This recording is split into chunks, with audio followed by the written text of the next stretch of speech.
kami menyambut saudara sekalian dan juga bagi Anda yang baru pertama kali bergabung dalam ibadah online GBI Bethel.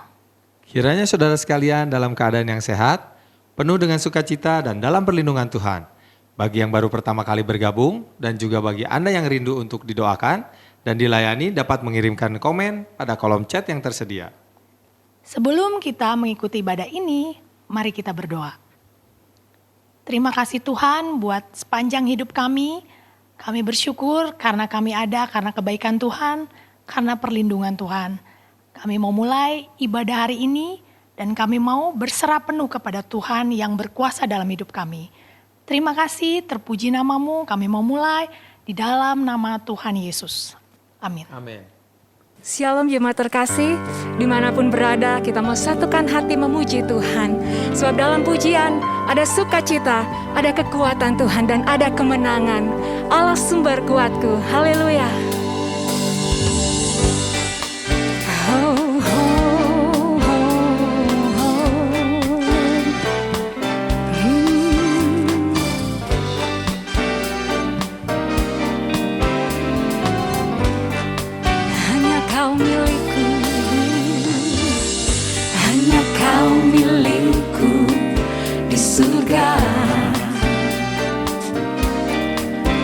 Tiada yang ku ingini di bumi, hanya Kau. Tak ku andalkan kekuatanku, namun yang pasti Kau tetap selamanya. Allah sumber kuatku, Allah sumber kuatku, Allah sumber kuatku dan bagianku selamanya, selamanya. Yes, Engkaulah sumber kuat kami Tuhan. Hanya Kau milikku di surga. Tiada yang ku ingini di bumi, hanya Kau. Tak ku andalkan kekuatanku, namun yang pasti Kau tetap selamanya. Allah sumber kuatku, Allah sumber kuatku, Allah sumber kuatku dan bagianku selamanya. Allah sumber kuatku, Allah sumber yes, kuatku, Allah sumber kuatku, Allah sumber kuatku dan bagianku selamanya, selamanya. ya sumber kuat kita, dialah bagian hidup kita. Haleluya. Mari kita mau tidak mau andalkan kekuatan sendiri, tapi hanya Yesus, dialah sumber kekuatan kita. Nyatakan bersama.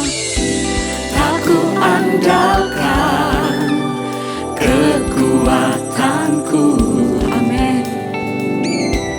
namun yang pasti Kau tetap selamanya. Tak ku andalkan, Tak ku andalkan kekuatanku, namun yang pasti, namun yang pasti Kau tetap selamanya. Allah sumber kuatku, yes, Allah sumber kuatku, Allah sumber kuatku dan bagianku selamanya. Allah sumber kuatku, Allah sumber kuatku, Allah sumber kuatku, Allah sumber kuatku dan bagianku selamanya, selamanya.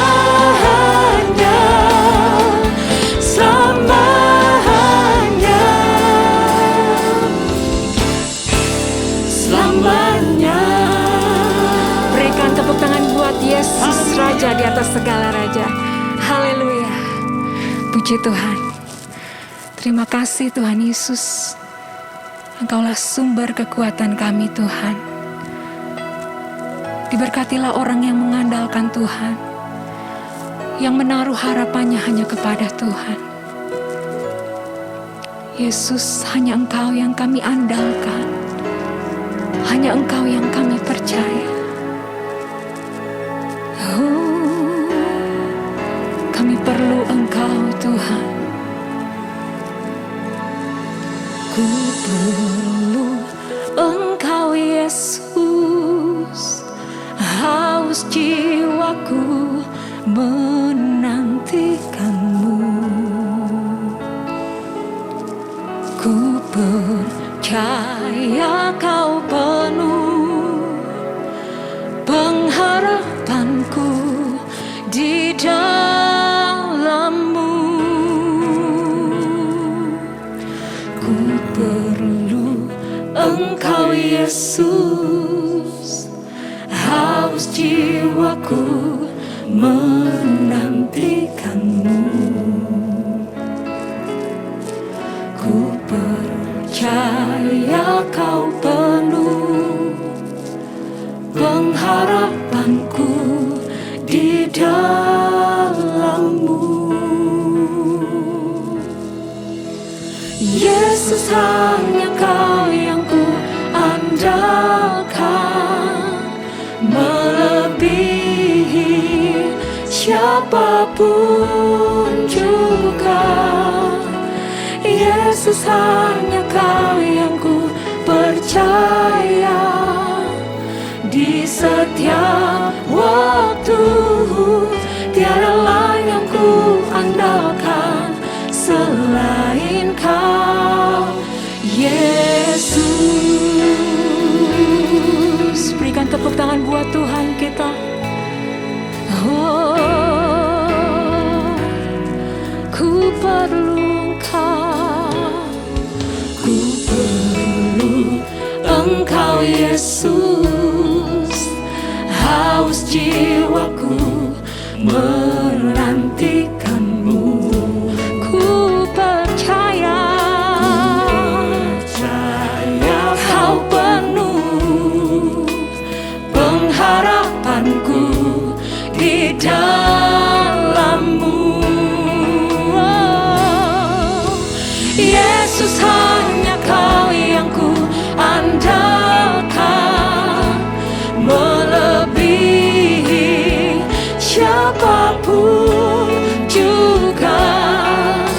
Yesus, hanya Kau yang ku percaya, di setiap waktu tiada lain yang ku andalkan selain. Katakan Yesus, Yesus, hanya Kau yang ku andalkan, melebihi siapapun juga. Yesus, hanya Kau yang ku percaya, di setiap waktu tiada lain yang ku andalkan selain Kau, Yesus. Hanya Engkau Tuhan yang layak disembah, hanya Engkau Tuhan yang layak dipuji dan ditinggikan. Mari sembah Dia, mari naikkan syukurmu padanya. Oh, haleluya, haleluya. Kami bersyukur, kami memuji-Mu Yesus.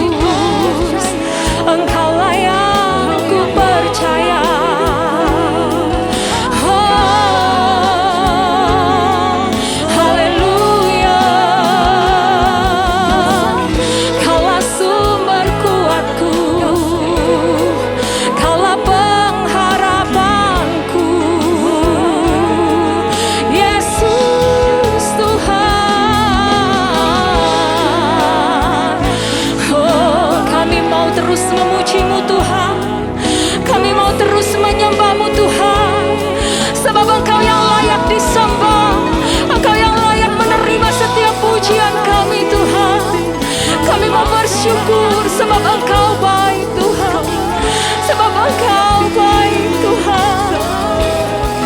Haleluya.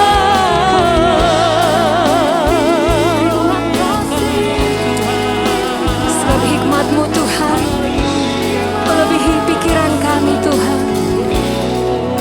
Oh, Hikmat-Mu lebihi pikiranku,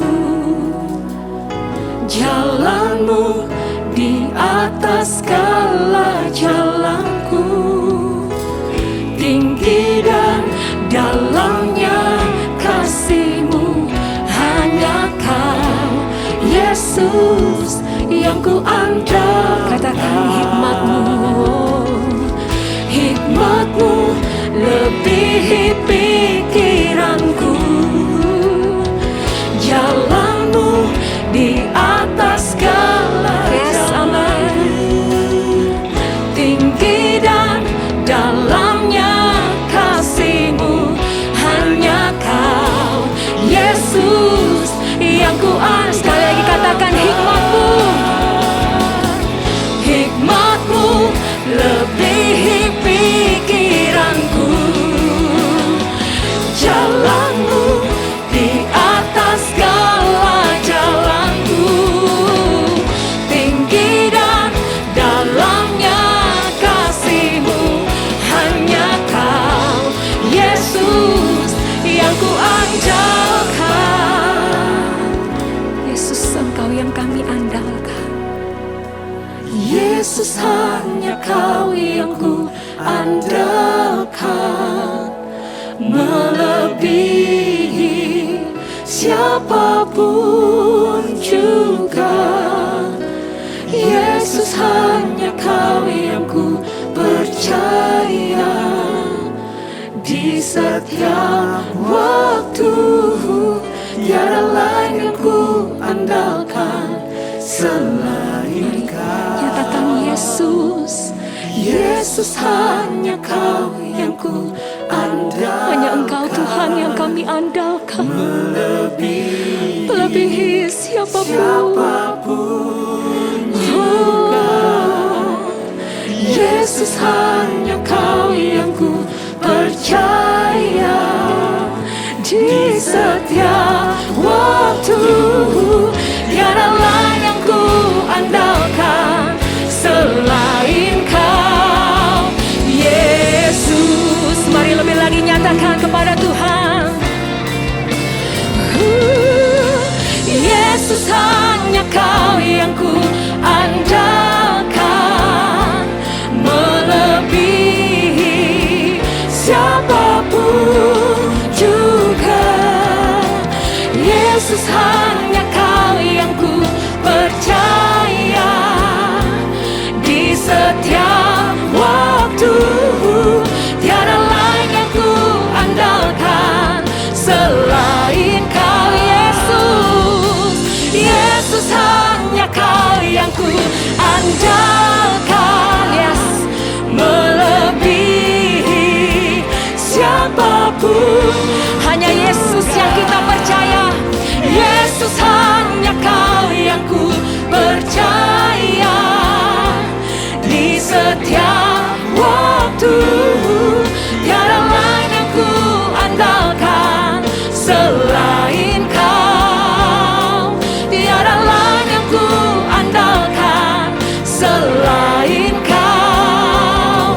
Tiada lain yang ku andalkan selain Kau, Yesus.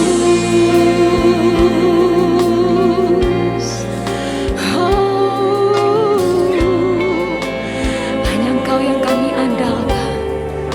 Terima kasih Yesus.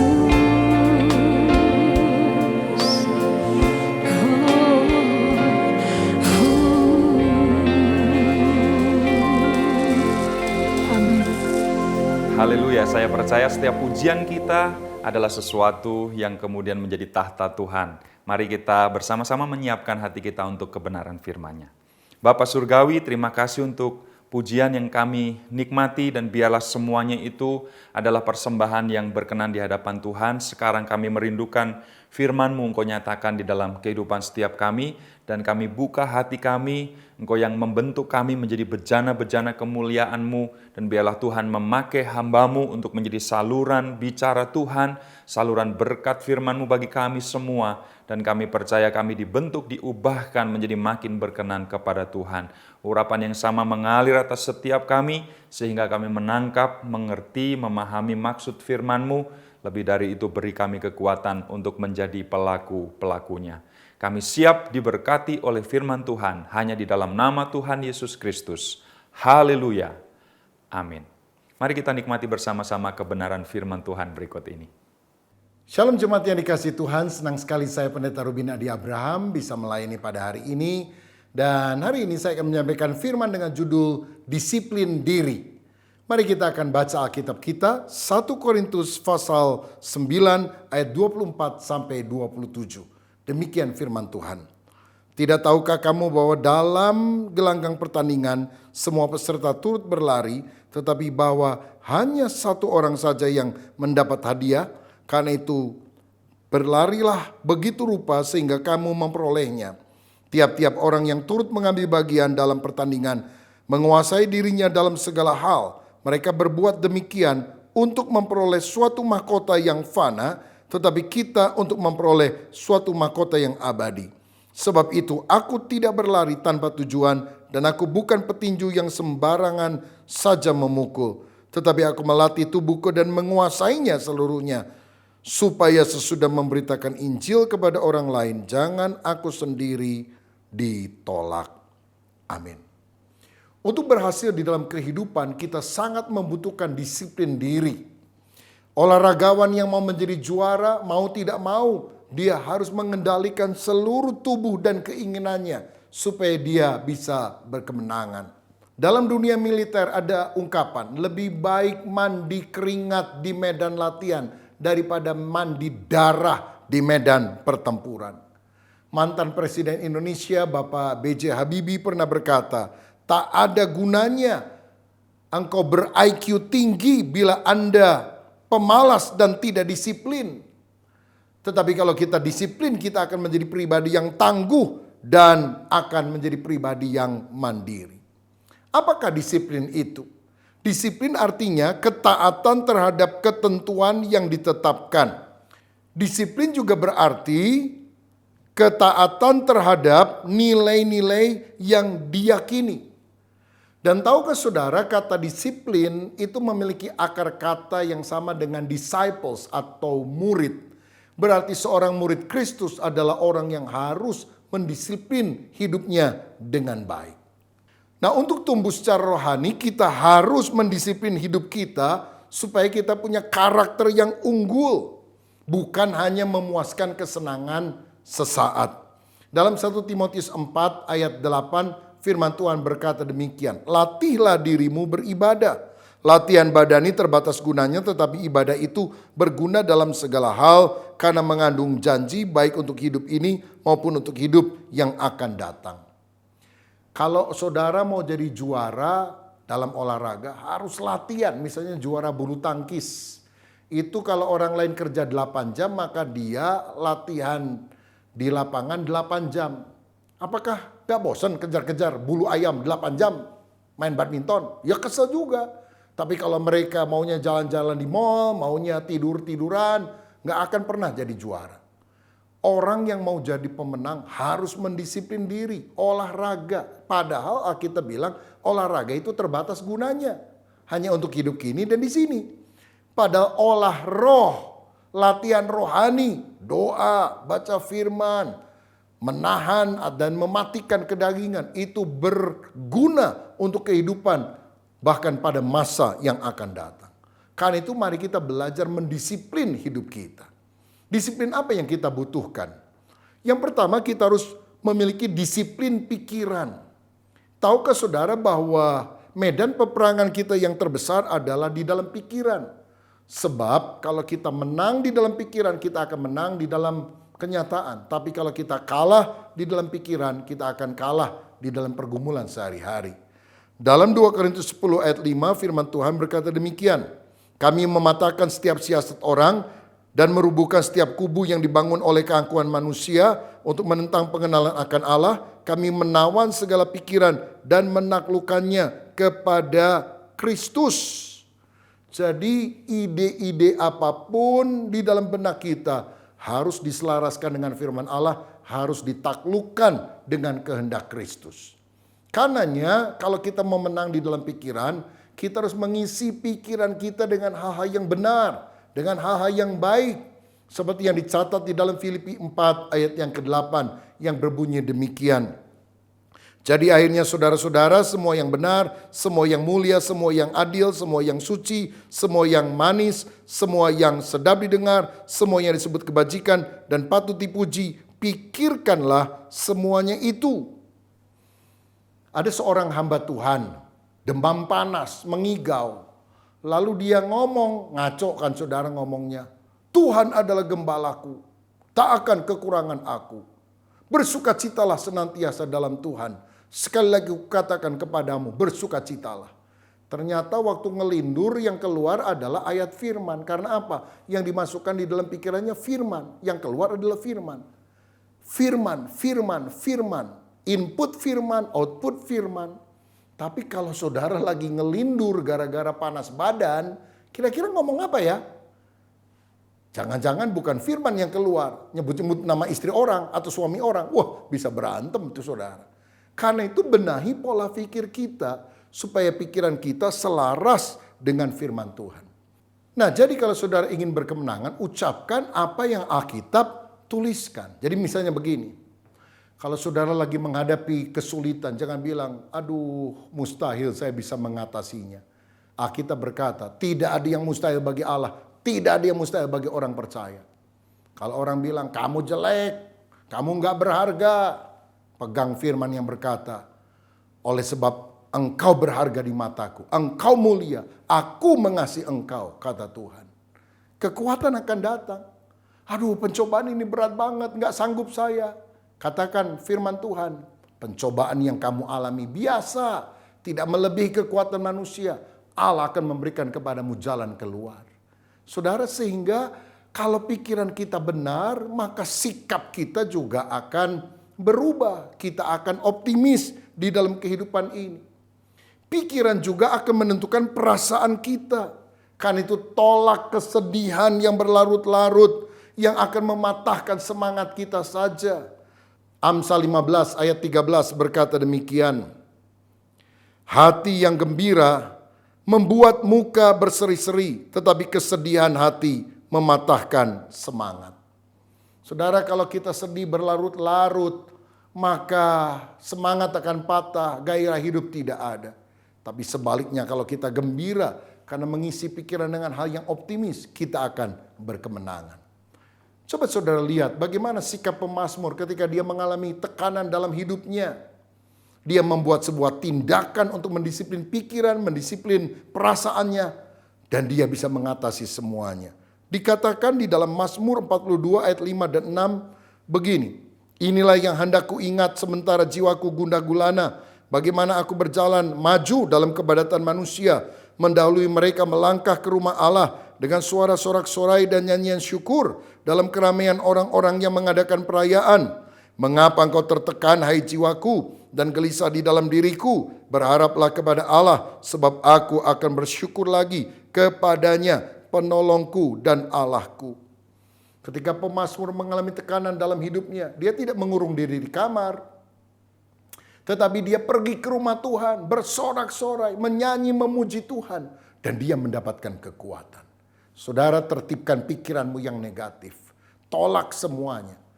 Dan pikirkan, bahkan ucapkan apa yang dicatat di dalam Alkitab. Maka perasaanmu akan berubah. Pikiranmu berubah, tindakanmu akan berubah. Engkau akan lebih daripada orang yang menang. Yang kedua, kita juga harus mendisiplin keinginan kita. Pada waktu Yesus ada di Taman Getsemani, dia pernah berkata, kalau mungkin cawan ini lalu daripadaku. Dia nggak mau mati di kayu salib. Itu keinginannya. Tapi dia lebih takluk kepada kehendak Bapa daripada kehendak diri. Bukan kehendakku ya Bapa, tapi kehendakmu yang jadi. Nah, dalam kehidupan kita juga punya banyak keinginan. Dan kadang-kadang keinginan itu adalah keinginan hanya untuk melampiaskan hawa nafsu kita. Itu yang harus kita matikan. Itu yang harus kita tolak. Kita harus mengikuti kehendak Bapa. Jika keinginan kita bertentangan dengan keinginan Tuhan, biar kita bilang, biar aku yang kalah dan Tuhan yang menang. Maka kita akan selalu menjadi orang Kristen yang taat dan berkemenangan di dalam Tuhan. Karenanya saudara, kalau ada godaan-godaan melalui keinginan kita, kita harus mengandalkan Roh Kudus. Ikuti tuntunannya untuk mengalahkan keinginan daging, keinginan hawa nafsu. Roma 8 ayat 5 dan 6 berkata, sebab mereka yang hidup menurut daging memikirkan hal-hal yang dari daging. Mereka yang hidup menurut roh memikirkan hal-hal yang dari roh. Karena keinginan daging adalah maut, tetapi keinginan roh adalah hidup dan damai sejahtera. Keinginan hawa nafsu daging menarik kita ke bawah. Karena hukum dosa ibarat hukum gravitasi. Apapun yang kita lempar ke atas akan selalu jatuh ke bawah. Kita ingin memiliki kehidupan yang luhur, agung, mulia. Tapi selalu jatuh di dalam dosa. Tapi orang yang mengandalkan Roh Kudus itu tidak takluk kepada hukum dosa yang bagaikan hukum gravitasi. Karena dia mengikuti hukum aerodinamika. Saudara lihat, pesawat terbang bisa naik, terbang berjam-jam, tidak jatuh. Kenapa? Ada hukum yang lain yang menentang hukum gravitasi. Hukum aerodinamika. Itulah gambaran dari orang yang mengikuti pimpinan Roh Kudus, taat kepada kehendak Bapa. Dia akan bisa mengalahkan keinginan daging.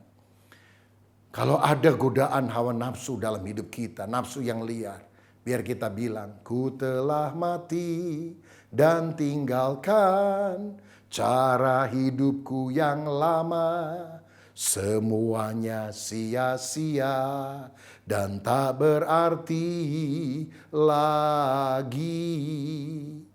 Maka kita akan menang bersama dengan Tuhan. Saudara sekalian, Galatia 5 ayat 24 dan 25 berkata, barang siapa menjadi milik Kristus, ia telah menyalibkan daging dengan segala hawa nafsu dan keinginannya. Jikalau kita hidup oleh roh, baiklah hidup kita juga dipimpin oleh roh. Salibkan manusia lama, salibkan keinginan daging. Saya ingat pada abad keempat, ada seorang yang dulunya hidupnya rusak, saudara, sering bergaul dengan wanita, pelacur dan sebagainya. Tapi kemudian dia bertobat, namanya Agustinus. Nah, satu kali setelah dia bertobat, menjadi seorang hamba Tuhan, dia jalan ke kota. Tiba-tiba dia dipanggil. Sama dulu tuh wanita tunasusila langganannya. Dan wanita itu bilang, Gus, sini Gus. Agus kaget. Dia pura-pura gak lihat, dia jalan cepat-cepat. Ini wanita mengejar, dia bilang, masa kamu lupa sama saya? Aku masih seperti yang dulu. Agustinus saudara kemudian berkata, Agustinus yang lama sudah mati. Yang hidup sekarang adalah Agustinus yang baru. Lalu dia cepat-cepat pergi. Dan dia bisa menang atas godaan tersebut. Ini godaan-godaan yang kita harus matikan di dalam kehidupan. Dalam Roma 13 ayat 12 sampai 14 dikatakan demikian.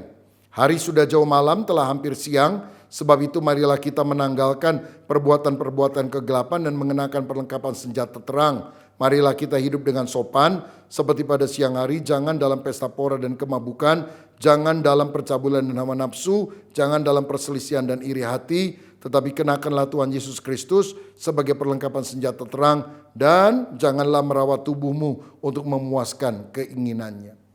Hari sudah jauh malam, dunia makin lama makin jahat, makin gelap. Tidak lama lagi Tuhan Yesus akan segera datang. Karena itu tinggalkan pesta pora, kemabukan, percabulan, hawa nafsu, iri hati, dendam, keserakahan.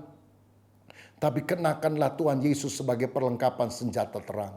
Itu artinya kalau dulu mata kita sering digunakan untuk melihat hal yang maksiat, sekarang mata kita digunakan untuk membaca firman Tuhan. Tangan kita kalau dulu suka dipakai untuk menampar istri atau anak, sekarang tangan kita dipakai untuk melipat tangan, berdoa kepada Tuhan, atau bahkan menumpangkan tangan kepada orang sakit, supaya orang sakit dengan iman disembuhkan oleh Yesus Kristus.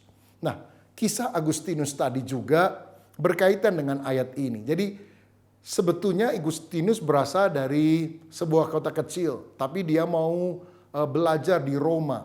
Dan waktu dia pergi belajar, ibunya bernama Monica menitipkan sebuah Alkitab. Baca ya Gus. Tapi Agustinus nggak pernah mau baca Alkitab. Bertahun-tahun dia lupakan pesan ibunya itu. Dia pinter, belajar macam-macam ilmu filsafat Yunani. Tapi moralitasnya rendah, saudara. Sampai satu kali dia merasa kehampaan hidup yang luar biasa. Dia kosong. Dan tiba-tiba dia ingat pesan ibunya. Baca Alkitab. Dia pulang ke rumah. Dia buka Alkitab yang sudah berdebu. Karena lama dia tidak baca. Lalu dia mulai membaca. Sembarang saja dia buka. Jatuh pada ayat ini. Roma 13 ayat 12-14. Hari sudah jauh malam. Telah hampir siang. Tinggalkan dosa. Kenakan Kristus sebagai perlengkapan senjata terang. Itulah titik balik daripada pertobatannya. Karena dia sadar bahwa hidupnya penuh dengan kegelapan dosa. Dan dia harus berjalan dalam terang.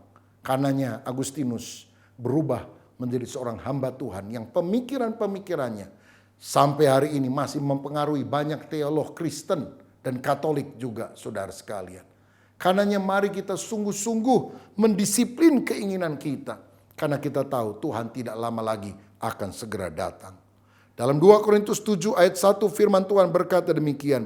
Saudara-saudaraku yang kekasih, karena kita sekarang memiliki janji-janji itu, marilah kita menyucikan diri kita dari semua pencemaran jasmani dan rohani, dan dengan demikian menyempurnakan kekudusan kita dalam takut akan Allah. Jauhkan diri dari pencemaran rohani, pencemaran jasmani.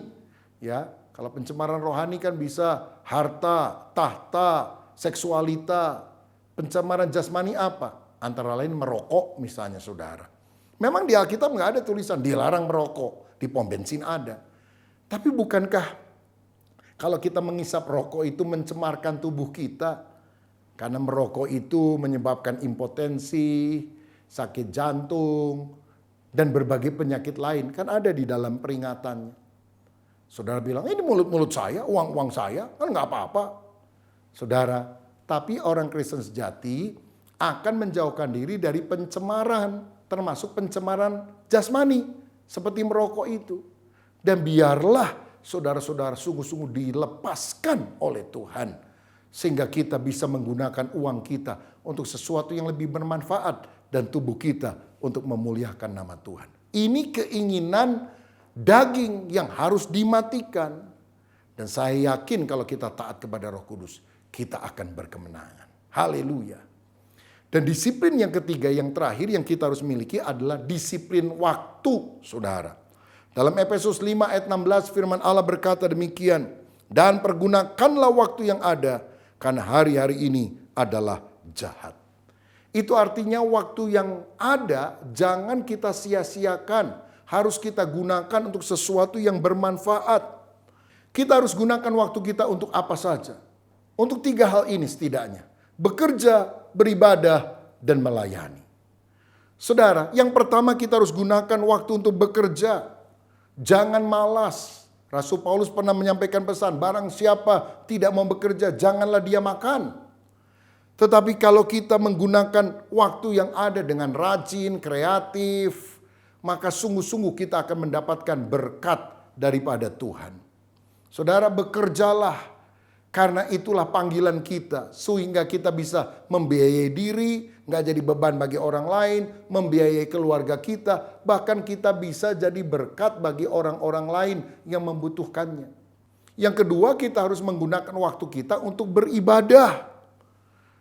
Beribadah dengan tekun. Dalam Daniel pasal yang ke-6 ayat yang ke-11. Alkitab mencatat. Daniel ini adalah orang yang tekun beribadah. Dan dia beribadah 3 kali sehari berdoa menghadap Yerusalem dengan segenap hati. Kita juga harus memiliki sikap sedemikian. Saya punya seorang opa yang saleh. Dia punya disiplin waktu yang sangat luar biasa.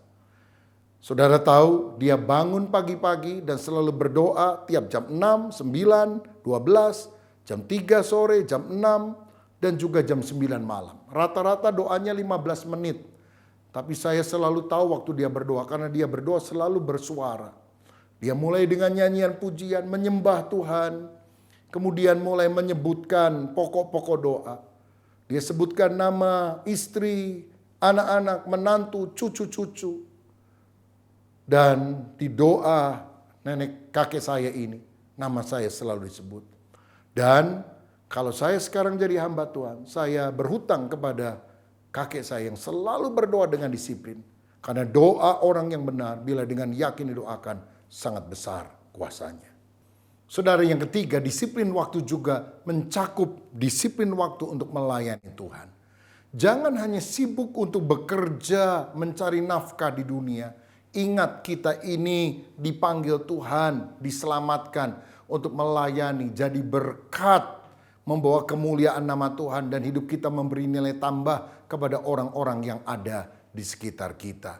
Gunakan waktu kita untuk melayani Dia dan pekerjaannya. Siapa yang kita harus utamakan? Tentu yang paling dekat, keluarga kita sendiri, itu yang kita harus layani. 1 Timotius 5 ayat 8 berkata, tetapi jika ada seorang yang tidak memeliharakan sanak saudaranya, apalagi seisi rumahnya, orang itu murtad dan lebih buruk dari orang yang tidak beriman. Saudara, saya kadang dengar ada orang seorang ibu yang rajin sekali pelayanan. Senin ikut doa di gereja, Selasa ikut kelompok sel, Rabu pelayanan ke panti asuhan, Kamis ke panti jompo, hari Jumat ikut meeting dengan kelompok wanita yang lain, hari Sabtu ikut doa lagi, hari Minggu kebaktian dari pagi sampai malam. Tapi dia tidak peliharakan keluarganya, suaminya tidak disiapkan makanan. Lah kalau suaminya akhirnya selingkuh dengan wanita lain, dia nangis-nangis nyalain Tuhan. Anak-anaknya nggak dirawat, nggak dimandiin dengan baik. Baju juga sembarangan, sampai kebalik-balik. Kancing nomor 3 masuk nomor 2. Dan celana yang di depan mestinya ditaruh di belakang. Air terjun Niagara keluar terus dari hidungnya. Ini kan tidak betul, saudara sekalian. Saya heran kalau ada wanita yang mau menyuapin orang tua jompo dengan penuh belas kasihan, tapi anaknya sendiri nggak pernah disuapin. Loh, jadi berkat itu pertama-tama harus di dalam keluarga, baru kemudian kepada orang-orang lain. Dan kita juga tentu harus melayani orang-orang yang lain, orang-orang yang susah, orang-orang yang miskin. Seperti yang Yesus katakan, apa yang kamu lakukan kepada saudaraku yang paling hina, engkau telah melakukan bagiku. Kalau kita sudah bisa jadi berkat bagi keluarga, kita juga harus bisa melayani orang di luar. Jangan sampai pelayanan di luar itu adalah pelarian karena kita selalu ribut di dalam. Tetapi seyogianya pelayanan di luar itu merupakan ekspresi. Karena di dalam keluarga kita mendapatkan damai, sukacita, lalu kita mau membagikan berkat ini kepada orang lain. Saudara, gunakan waktu dengan baik dan bertanggung jawab. Untuk bekerja, untuk beribadah, dan juga untuk melayani. Dan saya yakin kalau kita sungguh-sungguh mendisiplin diri kita. Yang pertama, kita mendisiplin pikiran kita. Yang kedua, kita mendisiplin keinginan atau kehendak kita. Sehingga nafsu-nafsu yang liar dipatahkan oleh kuasa Roh Kudus. Dan yang ketiga, kita mendisiplin waktu kita. Menggunakannya dengan baik dan bertanggung jawab. Karena kita sadar, hidup kita terbatas. Umur manusia itu 70, kalau kuat 80, tapi selebihnya sengsara dan mati. Karena itu kita perlu berdoa, ajarlah kami menghitung hari-hari kami sedemikian, supaya kami beroleh hati yang bijaksana. Adakah di antara saudara yang selama ini kurang mendisiplin diri kita, selalu mengikuti kemauan diri sendiri, ya semau gue, hidup cuma mengalir tanpa arah, hanyut ke sana ke sini. Maukah saudara mendisiplin hidupmu supaya akhirnya kita seperti atlet rohani yang merebut mahkota kemenangan, yaitu pahala yang Tuhan berikan kepada kita karena kita hidup berkenan kepada Tuhan. Kalau saudara mau komitmen untuk mendisiplin diri, mari kita berdoa. Bapa, terima kasih untuk kebenaran firman-Mu yang telah kami terima hari ini. Jadikan kami orang yang mendisiplin diri kami. Karena itulah ciri seorang murid sejati. Tuhan, pikiran-pikiran yang kotor, pikiran yang negatif, pikiran yang jahat, kami tolak dalam nama Yesus. Biar hati dan pikiran kami diisi oleh kebenaran firman-Mu, supaya kami selalu optimis, beriman di dalam segala tantangan. Keinginan-keinginan liar dalam hidup kami, sifat manusia lama, kami matikan dalam nama Yesus. Kami mau taat pada kehendak Tuhan. Dan biar kami juga menggunakan waktu kami dengan disiplin, tidak banyak bermalas-malasan, membuang-buang waktu untuk perkara yang sia-sia, main games, kebanyakan nonton sinetron TV, nggak ada batas waktunya. Tapi kami gunakan waktu yang ada untuk bekerja dengan rajin, untuk beribadah dengan tekun, membaca firman, berdoa. Dan kami juga mau gunakan untuk melayani keluarga, melayani sesama, melayani Tuhan. Terima kasih Bapa. Kami percaya kalau kami mendisiplin diri dengan pertolongan Roh Kudus, kami menjadi orang yang memiliki karakter ilahi serupa seperti Kristus. Berkat-Mu atas kami dalam nama Yesus. Amin. Saudara sekalian, salam sehati. Tuhan Yesus memberkati. Amin.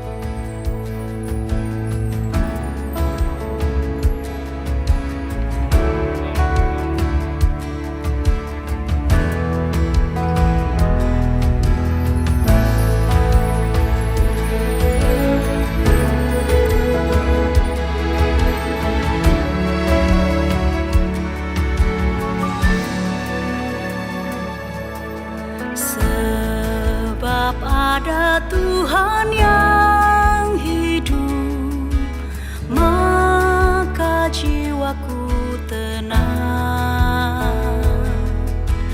Kasih-Nya sanggup mengubahkan segala ketakutan.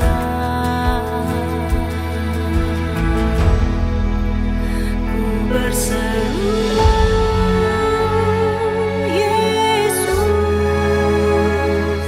Yesus, sahabatku. Ku bawa hatiku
serahkan padamu. Bapak, Ibu, dan Saudara, mari kita akhiri ibadah kita pada kesempatan ini. Bapa Surgawi, kami menaikkan syukur karena kasih setia Tuhan yang terus Engkau nyatakan di dalam kehidupan kami. Terima kasih untuk ibadah yang bisa kami lakukan bersama-sama, dan kami berdoa biarlah kekuatan-Mu senantiasa Engkau nyatakan menjadi penopang bagi setiap kami, menjalani kehidupan kami, hari-hari kami selanjutnya. Terima kasih Bapa Surgawi, kami menengadahkan tangan kami sekarang, biarlah kiranya Bapa menyinari kami dengan wajah-Mu, memberikan kepada setiap kami kasih karunia dan damai sejahtera. Tuhan menghadapkan wajah-Nya kepada setiap kami, dan biarlah berkat-Mu senantiasa kami nikmati dalam kehidupan kami, berkat dari Allah Bapa Surgawi, dalam nama Tuhan Yesus Kristus, dengan persekutuan dengan Roh Kudus, berkat Allah Tritunggal, yang kami terima hanya di dalam nama Tuhan Yesus Kristus. Semua kita yang percaya dan diberkati, mari kita katakan bersama, amin. Tuhan memberkati Bapak, Ibu, Saudara sekalian.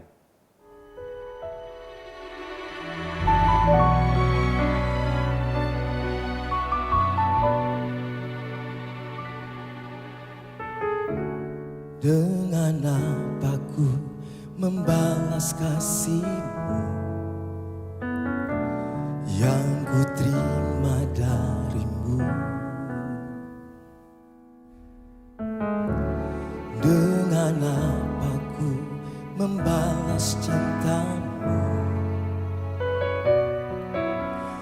Oh Yesusku,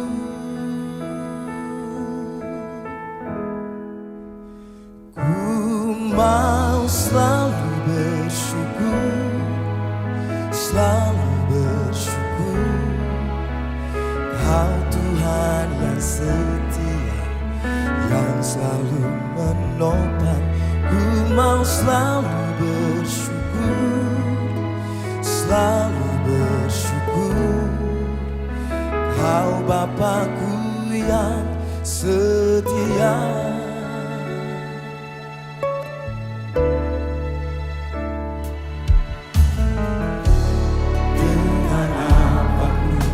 Membalas kasih yang ku terima dari-Mu. Dengan apa ku membalas cinta-Mu? Oh Yesusku, ku mau selalu bersyukur, selalu bersyukur. Kau Tuhan yang setia, yang selalu menopang. Ku mau selalu bersyukur, selalu bersyukur. Kau Bapakku yang setia. Ku mau selalu bersyukur, selalu bersyukur. Kau Tuhan yang setia, yang selalu menopang. Ku mau selalu bersyukur, selalu bersyukur. Kau Bapakku yang setia.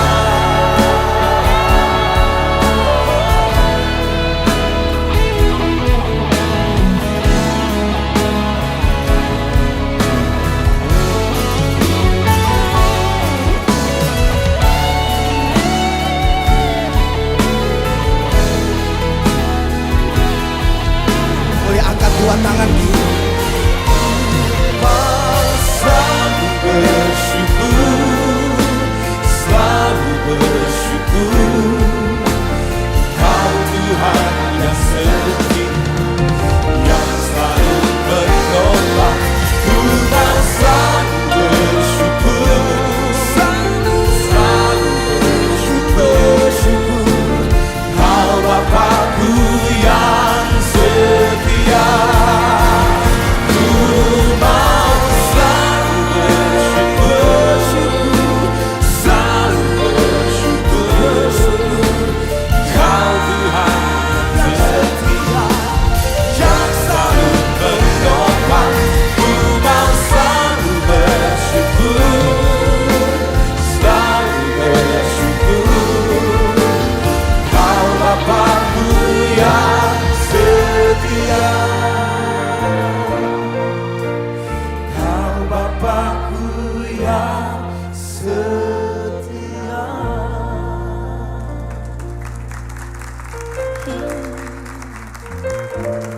kami bersyukur